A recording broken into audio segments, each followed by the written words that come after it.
World express में प्रस्तुत हैं वर्ल्ड मीडिया नेपाल ब्यूरो प्रमुख देवेंद्र किशोर ढुंगाना द्वारा भेजी गई दुनिया की खास खबरें जो इस प्रकार हैं। आपकी प्रतिक्रियाओं का स्वागत है। भारत में मुंबई जाने वाली एक ट्रेन झारखंड में 30 जुलाई को पटरी से उतर गई, जिसमें 2 लोगों की मौत हो गई और 20 अन्य घायल हो गए। राष्ट्रीय परिस्थिति विषय में विद्वान जनों ने अपने विचार व्यक्त किए। नेपाल में हुआ यह कार्यक्रम सृजना वाचन क्षितिज साहित्य प्रतिष्ठान झापा द्वारा आयोजित कार्यक्रम वर्तमान राष्ट्रीय परिस्थिति में विद्वान जनों के विचार तथा सृष्टा के सृजना वाचन कार्यक्रम 2081 संवत का उद्घाटन करते हुए कार्यक्रम के प्रमुख अतिथि तथा राष्ट्रीयता धर्म संस्कृति तथा नागरिक बचाओ महाअभियान के राष्ट्रीय संयोजक दुर्गा प्रसाद ने आज देश देशी और विदेशी दलालों के चुंगल में फंस गया है यह बात कही। यह अवस्था के प्रति जागरूक नागरिक से ही राष्ट्रीय समस्या के समाधान संभव रहने का कहते हुए उन्होंने कहा कि अब भ्रष्ट नेता, दलाल, व्यापारी और कमीशनखोर कर्मचारियों के विरुद्ध संगठित होकर आगे बढ़ने का विकल्प यही है। उन्होंने वर्तमान सरकार के भविष्य न रहने के कारण देश के अवस्था खतरा तरफ मोड़ जाने से देश के वर्तमान परिस्थिति में अब युवा शक्ति से ही समाज और देश रूपांतरण के लिए अपेक्षा की बात को आगे बढ़ाया। प्रतिष्ठान के उपाध्यक्ष दुर्गा प्रसाद सिगदेल की अध्यक्षता में संपन्न यह कार्यक्रम वेद विद्यालय माईधाम के अध्यक्ष स्वामी 1008 भागवताचार्य, विश्व हिंदू परिषद झापा अध्यक्ष होमनाथ ढुगगेल, कन्हई धाम कोटी होम विकास समिति के अध्यक्ष शेर बहादुर थापा ने हिंदू धर्म के ऊपर आज देश के भीतर विदेशी मिशनरियों का खुला हस्तक्षेप, देश में बढ़ते धर्मांतरण का नियंत्रण करने में राज्य की भूमिका निराशाजनक देखी जाने से अब इसके प्रति विरोध जन स्तर से होने से जोर दिया गया।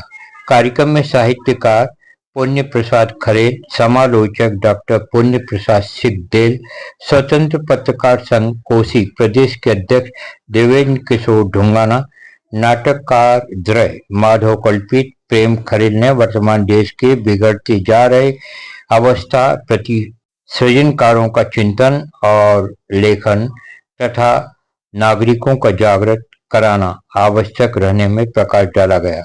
29 जुलाई की सुबह शांति और एकता 2024 संयुक्त अभ्यास तंजानिया के मेपिंगा व्यापक प्रशिक्षण केंद्र में उद्घाटन किया गया। बताया जा रहा है कि इस बार के सैन्य अभ्यास का विषय आतंकवाद विरोधी संयुक्त सैन्य अभियान है। भूमि आधारित अभ्यास, संयुक्त संचालन योजना, संयुक्त अन्वेषण व टोही गुप्त छापे और बचाव आदि पर केंद्रित है। वहीं अभ्यास के समुद्री चरण के दौरान इस संयुक्त अभ्यास में भाग लेने वाले चीनी और तंजानियाई सैनिक दार एस सलाम बंदरगाह के खुले समुद्र में फायरिंग, संयुक्त खोज व बचाव और आतंकवाद विरोधी समुद्री डकैती विरोधी गतिविधि आदि के बारे में अभ्यास करेंगे। इस बार के संयुक्त अभ्यास का समुद्री चरण 5 अगस्त को समाप्त होगा, जबकि थली चरण 11 अगस्त को संपन्न होगा।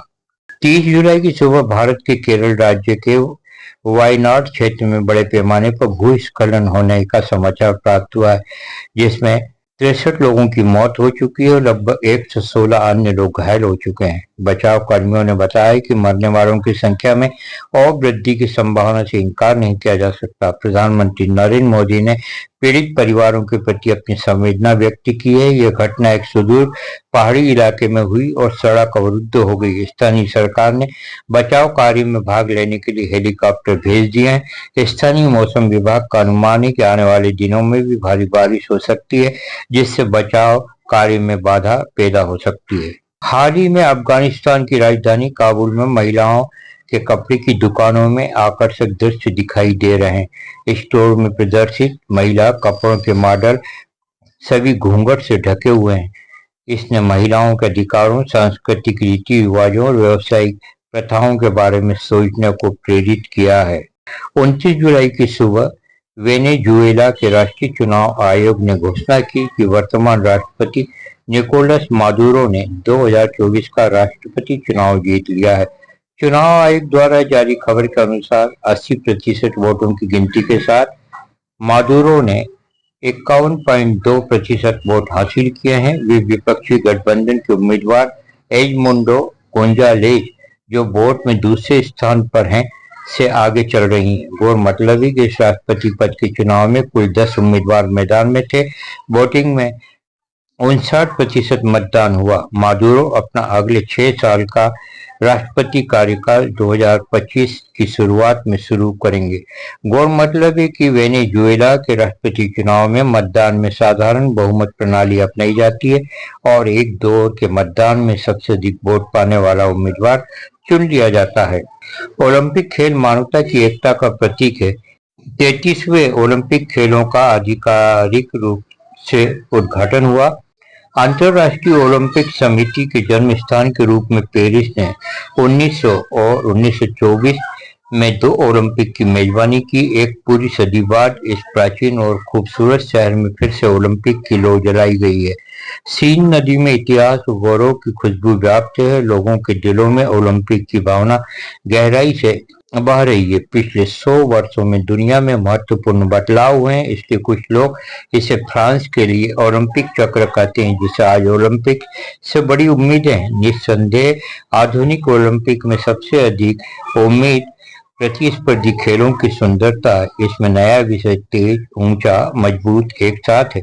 दुनिया की सबसे बड़ी प्रतियोगिता में बास्केट टीमें, वॉलीबॉल खिलाड़ी और दुनिया भर के अन्य एथलीट और टीमें उन सभी चुनौतियों का सामना करेंगी जिन्हें उन्हें अपने पूरे प्रयासों से पार करना होगा। एक ऐसे ओलंपिक खेलों की मेजबानी करना जहां नैतिकता से समझौता न किया जाए, स्पष्ट नियम और सीमाएं हो, यह भी एक सार्वभौमिक इच्छा है।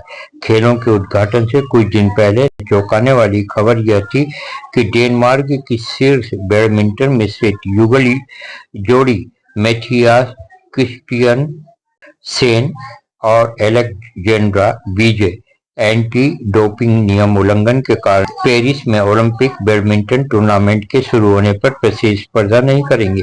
कारण यह था कि क्रिस्टियनसेन ने अनजाने में 3 स्थान रिपोर्ट में गलतियां की थी, जिससे उन्हें दंड का खतरा था। ये डोपिंग का मुद्दा नहीं हो सकता, लेकिन ऐसे सख्त नियम रूप से ओलंपिक खेलों की स्वच्छ नींव सुनिश्चित करने के लिए है। पेरिस ओलंपिक आयोजन समिति के पास और भी रचनात्मक योजना है।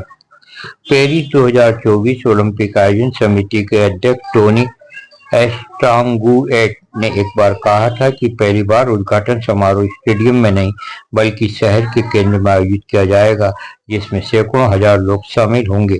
ये संदेश शहर की रोमानियत को उजागर करने और पेरिस के सांस्कृतिक स्थलों का उपयोग करने के लिए आयोजन समिति का प्रयास ओलंपिक की मानवतावादी भावना को प्रदर्शित करता है, जो 1900 और 2024 में प्रदर्शित एक रोमांच है।